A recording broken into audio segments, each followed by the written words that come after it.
what really kind of persuaded me to pivot Arcade to Bitcoin was it was a 1-2 punch. Number one, it was Jack Maller's presentation about what all amazing circular networks and such that they had built in El Salvador. Like, oh wow, here are people actually building networks where they're being meaningfully organized in communities that need it. These are not people focused on, making the crypto rich richer or arbitrary virtual worlds or shitcoins. It's like, how do we provide value for people's lives?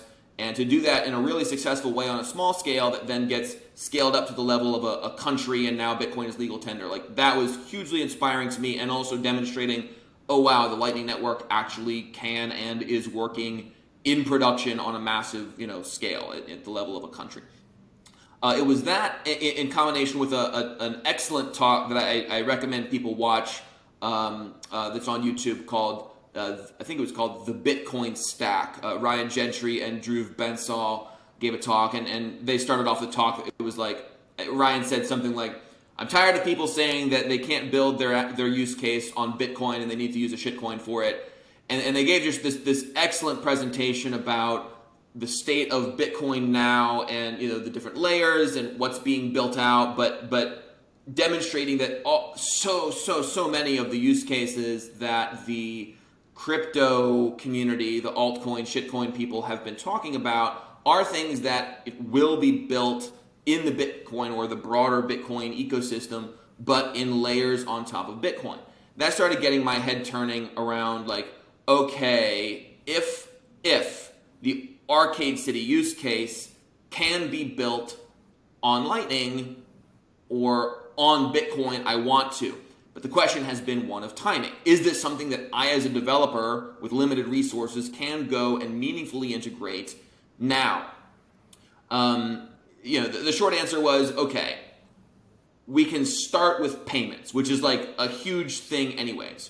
And one of the ideas that I had fallen in love with earlier on years ago, listening to Andreas Antonopoulos talking about streaming money. This idea of, instead of you being paid via a paycheck once every 2 weeks from an employer, being able to have Bitcoin via the Lightning Network streamed to you instantly, it's just going to be a massive, user experience upgrade compared to the fiat system. And I could very clearly visualize having that applied to rideshare, where instead of, so in the US, some of the drivers are a little spoiled because the integration with the payment processors, you can usually hit the button to like pay X% to get paid out to your debit card immediately. But in plenty of countries around the world, it's not the case. You actually have to wait, and you get paid once a week.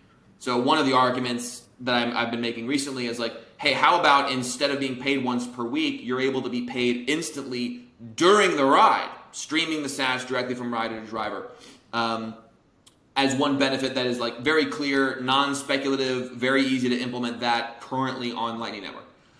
So started kind of thinking about, all right, like we can pivot Arcade to Lightning. It was kind of tough to walk away from our shitcoin, which we had, had been, keeping us sort of afloat for a number of years.